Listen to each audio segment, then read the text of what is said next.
Hi, welcome back to On the Cusp with Alan Sather and Johnny Whitfield.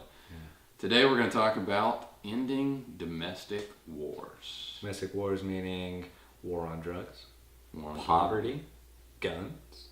War on women, war on the U.S. people is what it really comes down to. Right.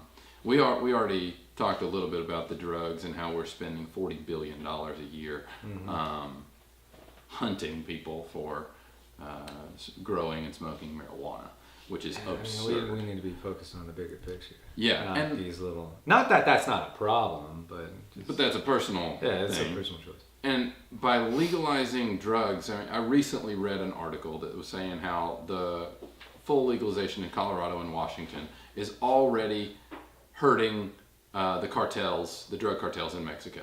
So by fully legalizing marijuana for the whole country, we will cripple Mexican cartels and probably greatly reduce violence in Mexico. And also I would encourage your viewers to look up the rates of drug use in Portugal. Since they have decriminalized drugs in general, they now have the lowest rate of marijuana usage in the EU, I do believe. Wow. That's a very good topic point. And alongside that, you can look at other countries in Europe, the same type of situation with their legalization and how that their crime rate has decreased. So check out Portugal. It's a great case study for not having prohibition anymore. And so yeah, I mean, the war on drugs has cost us $1 trillion since 1971, and we have the highest prison population in the world. Yeah, we're actually overflowing in population as far as we have jails. Less than a third of the people of China and more people in prison. Well, that's because China just kills them. That may or may not be true. I haven't done enough research on what. Yeah. Oh, that was awesome. But yes, the $1 trillion in the highest prison population is crazy. Especially considering we're doing a terrible job of rehabilitating criminals. Rather, we are creating increased criminal behavior by sending people to prison. I don't have the exact statistics, but the majority of people that do come out end up going back in. I've talked to a lot of ex-cons, and they tell me almost immediately they want to commit a crime just to get back in. And it has a lot to do with how we label our criminals and make it very hard for them to rejoin society in a full manner. So therefore, they are already wearing the scarlet letter, essentially. Yeah. And so therefore, what else? They have a tag. What else is there? Yeah. Whereas if we, especially in drugs, if we treated it as a mental health issue instead of a criminal issue when it's a non-violent crime, we would have... Yeah, when it's not violent crime, yeah, for sure. So much better. Like, if people are just using drugs, that's a personal problem. We should get them help. But there's just as many people that are doing drugs committing a crime as there are for alcohol-related crimes. Or if there's probably more alcohol-related crimes than there are in just like regular drug use. Yeah. I don't know the numbers. I'm not arguing that. Yeah. And that's still legal? Yep. Well, at 21. And then we've got, the war on poverty, which has cost us between $15 and $19 trillion over the 50 years that we've been running it. The 50th anniversary of the war on poverty is this year, 2014. That's more than triple all of our foreign wars have cost us since the country declared independence in 1776. That's crazy. And the poverty rate, let's talk about the great success of this. The poverty rate has decreased, at best estimate, from 19% to 15%. We cut 4% of poverty. That's poverty. That's pretty good. I mean, for 15 to 19 trillion dollars. That's really good. And if we had spent $5 to $7 trillion on education, imagine where we could be with poverty. Yep. Ooh, another valid point. Oh my God. And I mean, we could have. Oh my God. I mean, just simply take Los Angeles and look at the riots and everything that was created. If you would have just instilled some sort of program for them to, want to get out and be educated, we wouldn't have any of these problems. Make it easy, because these people only know what they know. You're born into a society, that's what you know. It's not there.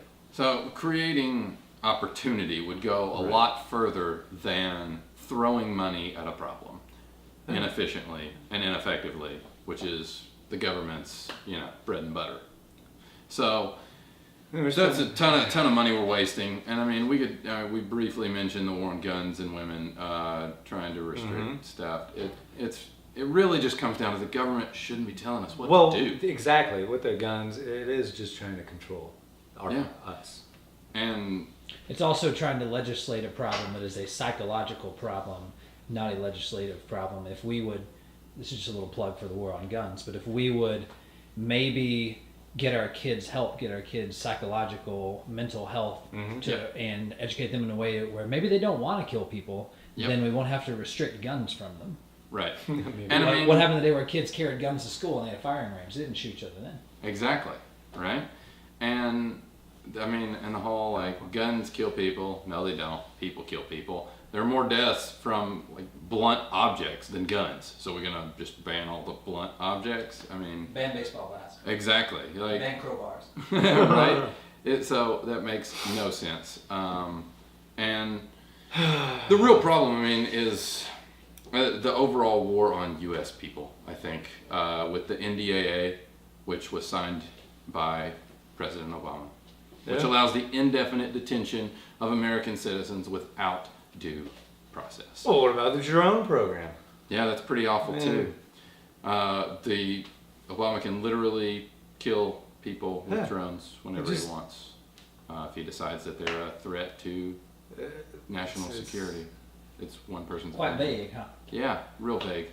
And with the NDAA, I like pointing this out. That indefinite detention of American citizens. A libertarian group I follow on Facebook posted a little infographic of other countries throughout history that had that same policy of indefinite detention of their own citizens without trial. Hitler, his Germany. Stalin, Lenin's Russia. Mao's China. That's a great list to be on. And Obama has put his America on that list. I didn't know it's that. Really good company to I be didn't in. know that. Yeah. That's So that disheartening, man. a little bit. That's if I can have a quick plug for the absolutely. improper allocation of funds, if we took, and I've mentioned it several times from behind the camera, but if we took some of the funds we're spending on things like war and spend them on things like mental health and education and dealing with the root of the problem from the inside of the individual person, Yes. then we could actually transform things, as opposed to cutting mental health funding, cutting state mental hospitals, Right. cutting Which- treatments. I mean, if we would, for example, homeless and poverty, if you really want, the problem has shifted. I'm from Knoxville, Tennessee, has a very large homeless population from the entire southeastern area, and it is because there's so much money devoted to shelter and food for the homeless, which is fantastic, but so little money devoted to mental health, and they shut down the state mental health hospital. So now these people can get a meal, but they can't get help for the problem that drove them to homelessness in the first place. Exactly. Yeah. The federal government closed most of the mental health facilities across the United States. I forget which year and act it was, but the government making more laws causes more problems. So that's really all it comes down to. Fight for liberty, and we can take care of ourselves. We can take care of each other's problems. I mean, there's just under 1 million nonprofits in the U.S. and think about all that they could do if the government was out of the way. Well, the total endowment on all those are in the trillions. It is. You can use that. And with that, I say, believe in yourself, believe in other Americans. We can do a lot of good. We don't need the government telling us what to do. Fight for the individual. Thanks for watching On the Cusp. We'll see you next time.